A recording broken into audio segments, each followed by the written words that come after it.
अच्छा देखो, जब ये मोबाइल नहीं आया था तो थोड़ा लोग सच भी बोलते थे, पर जब से ये मोबाइल आ गया तो इस मोबाइल ने सबको बहुत झूठा बना दिया। किसी को फोन करो कहाँ हो, तो कहा बस पहुंच ही रहा हूं, पता लगे घर में रजाई डाल के सो रहा होता है।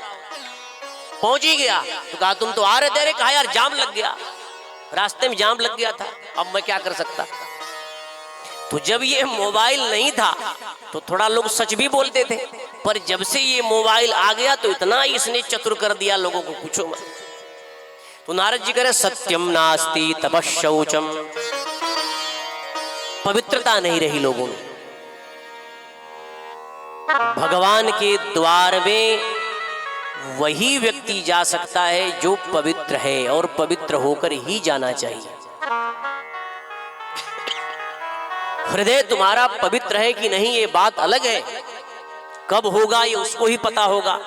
पर यदि भगवान के द्वार में जा रहे हो, परमात्मा के मंदिर में जा रहे हो, तो पवित्र वेश में जाओ। जो कपड़ा पहन के यहां वहां गए, घूमे टहले, वही पहन के मंदिर में गए, तो ये अपराध है। कपड़े हमारे नए नहीं हो चलेगा, पर हमारे वस्त्र स्वच्छ और पवित्र होने चाहिए, क्योंकि फिर मन भी वैसा होता है। इसलिए परमात्मा के द्वार में पवित्रता का बड़ा विधान है। नारद जी करे सत्यम नास्ति तपः शौचम दया दानम न विद्यते। दया लोगों में नहीं है, दान भी नहीं है, क्योंकि दान करने के बाद लोग ढिढोरा पीटते हैं। दया दानम न विद्यते। उदरम भरिणो जीवाः वराका कूटभाषिणः। उदरम भरिणो जीवाः, जीव का लक्ष्य हो गया रोटी कैसे मिले बस। वराका कूटभाषिणः, और लोग बड़े कूटभाषी हो गए, बोलेंगे कुछ और अर्थ कुछ और ही निकलेगा। वो एक व्यक्ति आ रहा था, पूछा कि क्या बात है भाई साहब अकेले हो? उसने कहा कि तुम कहो तो दो चार को और ले आऊं। वो एक आया तो पूछा कि कहां जा रहे हो? कहा जहन्नुम को, तू भी चलेगा? अरे ले यार क्या बोल रहा है, वराका कूट भाषण। एक सज्जन आए तो पूछे क्या बात है, आप बैठे हो? तो कहा कि तुम कहो तो खड़े हो जाऊं। अच्छा ऐसे कुछ लोग होते हैं महाराज, बड़े विलक्षण होते हैं। उनको जो बात करो ऐसा उत्तर देंगे आपको भी हंसी आ जाएगी, मैंने ऐसा पूछा नहीं था। तो कहते वराका कूट भाषण है। कुछ लोग बड़े वराक कूटभाषी होते हैं। मंदाहा सुमंद मतयो मंद भाग्या उपद्रुताः। कलिकाल में लोगों की आयु भी कम हो गई और लोग मंद भाग्य प्रधान हो गए और उनकी बुद्धि भी बड़ी मंद हो गई। मंदाः सुमंद मतयो मंद भाग्याः, लोग भाग्य के भरोसे बैठ गए। कुछ लोग बड़े भाग्यवादी होते हैं और वो कहते मैं क्या करूं, जो करना वही करेगा सब, हम तो बैठे सब कर देगा। करेगा सही, पर तुमको कर्म तो करना ही पड़ेगा, क्योंकि ये भूमि कर्म भूमि है। वीर भोग्या वसुंधरा, वीर भूमि है, ये कर्म भूमि है। यहां उसी की विजय है जो पुरुषार्थी है, जो कर्मठी है। इसलिए भगवान कहते हैं अर्जुन इनको मार, कर्म कर, इनको जो तुम्हारे कर्म है इनको करो, मारो इनको। अर्जुन जी ने कहा कैसे मारे? ताऊ चाचा मामा शाला संबंध तथा। भगवान ने कहा मारो, नंबर तो हमको ही देना, मैं दूंगा, मार इनको। क्यों मारे? तो कहा कि भले वो तुम्हारे अपने हैं, पर यदि वो अधर्म के साथ हैं तो मारना चाहिए, उनको मारने में कोई पाप नहीं लगता। ये तुम्हारे तो हैं, पर ये साथ दे रहे हैं कौरवों का, उन कौरवों का जिन लोगों ने भरी सभा में पांचाली का वस्त्र वेश जो है खींचा था, उसके वस्त्रों का हरण करना चाहा था। दुशासन ने जो किया था वो सब ये कौरवों का, सब सारे कौरव अधर्म के प्रतीक हैं, मारो इनको। बड़े बड़े ज्ञानी, अरे बड़े बड़े पितामह कृपाचार्य द्रोणाचार्य सब बैठे रहे भरी सभा में, पुत्र वधू पुकारती रही, लोगों ने कुछ नहीं कहा। ऐसों को तो मारना चाहिए, मार अर्जुन इनको। और तू नहीं मारेगा तो मैं मारूंगा। नहीं नहीं प्रभु मैं करूंगा, करिष्ये वचनम तव, मैं आपके वचनों का पालन करूंगा। भगवान ने जो अर्जुन को डांटा है क्लैब्यम मास्मगमः पार्थ। अपने अंदर क्लीबता को बतलाओ अर्जुन, मारो इनको। और जब गीता का ज्ञान दिया तब स्मृति आ गई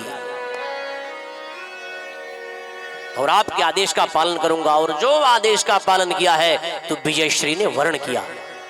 इसलिए भूमि कर्म भूमि है, वीर भोग्या वसुंधरा। तो नारद जी कहते हैं कि ऐसा मैंने देखा, वराका कूट भाषण, और तो और तरुणी प्रभुता गे है श्यालको बुद्धिदायक। घर में श्रीमती जी की चलती है, वो बेचारा बैठा है बगल में। तरुणी प्रभुता गे हो श्यालको बुद्धिदायक। माता पिता की सलाह नहीं मानेगा, साले साहब आएंगे तब मानेगा। श्यालको बुद्धिदायक कन्या विक्रयणो लोभा दंपतीनांच कलकनम। और घर में रोज महाभारत हो रहा है महाराज, रोज महाभारत हो रहा है, ऐसा मैंने देखा। और इन सारे दोषों को देखते हुए मैं भ्रमण करते हुए यमुना के तट पर चला गया और वहां मैंने जो देखा तो बड़ा आश्चर्य देखा। तत्राश्चर्यं मया दृष्टं श्रूयतां तन्मुनीश्वराः एका तु तरुणी तत्र निषण्णा खिन्नमानसा। एक मैंने आश्चर्य देखा, एक बहुत तरुणी वहां खड़ी थी और उसके पास में दो पुत्र हैं, वृद्ध हो गए हैं, बड़ी दुखी है। मैं उसके पास गया और जैसे उसने मुझे देखा तो उसने आवाज दिया, भो भो साधो क्षणं तिष्ठ मच्चिन्तामपि नाशय दर्शनं तव लोकस्य सर्वथाघहरं परम। भो भो साधु क्षणं तिष्ठ, साधु जी रुकिए रुकिए, मत चिंताम विनाशय, मेरी चिंता को दूर करिए, क्योंकि आपके दर्शन से ही सारे पापों का शमन हो जाता है। जब मैं उसके पास गया तो हमने उसका परिचय पूछा, कासित्वं का विमौचेमा नार्यः काह पद्मलोचनाः वद देवी सविस्तारम स्वस्य दुःखस्य कारणम। देवी तुम्हारा क्या नाम है, अपने दुख का कारण बताओ। तब उस भक्ति महारानी ने कहा कि मेरा नाम है भक्ति, ये मेरे पुत्र हैं, इनका नाम है ज्ञान वैराग्य, और कलिकाल के प्रभाव से जर्जर हो गए। नारद जी ने पूछा कि माँ के सामने पुत्र वृद्ध हो गए और माँ ऐसी दिख रही है, माँ के सामने बच्चे बड़े हो, माँ बूढ़ी हो तो बात समझ में आती है, और पता लगे माँ ही जवान हो बच्चे बूढ़े हो तो बड़ा आश्चर्य होता है। यहाँ यही हुआ। तो भक्ति ने कहा कि मैं यहाँ प्रकट हुई और यहाँ आगे बढ़ी, फिर यहाँ कहीं कहीं मेरा सम्मान हुआ। उत्पन्ना द्रविड़ेशा हम वृद्धिम कर्णाटके गता क्वचित क्वचिन महाराष्ट्रे गुर्जरे जीर्णतांगता। मैं द्रविड़ में उत्पन्न हुई, कर्नाटक में बड़ी हुई, कहीं कहीं मेरा सम्मान हुआ, पर जाकर गुर्जरे जीर्णतांगता, वहां जाकर के मैं जीर्ण हो गई। तो नारद जी ने पूछा, जब तू जीर्ण हो गई तो फिर स्वस्थ कैसे हो गई? तो कहा, वृंदावनम पुनः प्राप्य नवीनेव स्वरूपिणी, मैं वृंदावन में जाकर के अपने उस रूप को प्राप्त हो गई। आइए हम लोग भी वृंदावन धाम की यात्रा करते हुए उस भक्ति महारानी के साथ वृंदावन धाम को प्रणाम करते हुए और ठाकुर जी के संग हो लेते हैं। सब लोग प्रेम से गाएं। मन चल रे वृंदावन धाम, राधे राधे गाएंगे। मन चल रे वृंदावन धाम, राधे राधे गाएंगे।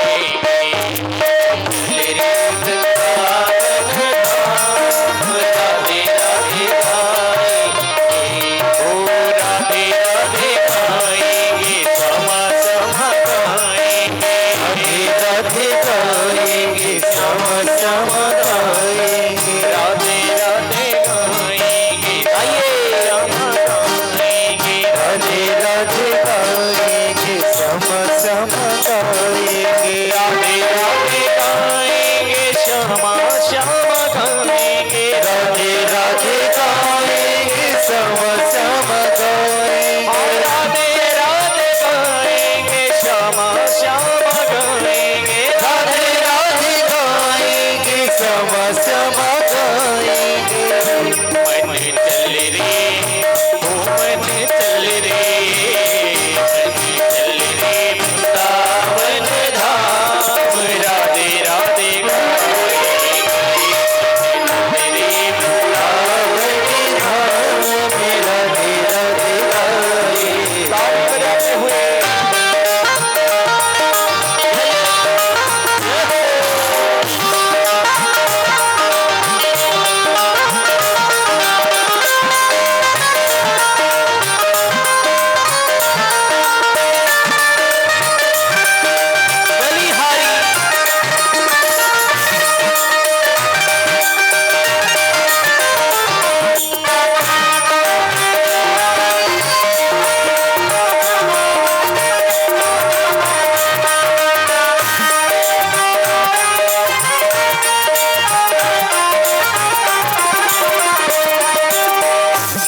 वृंदावन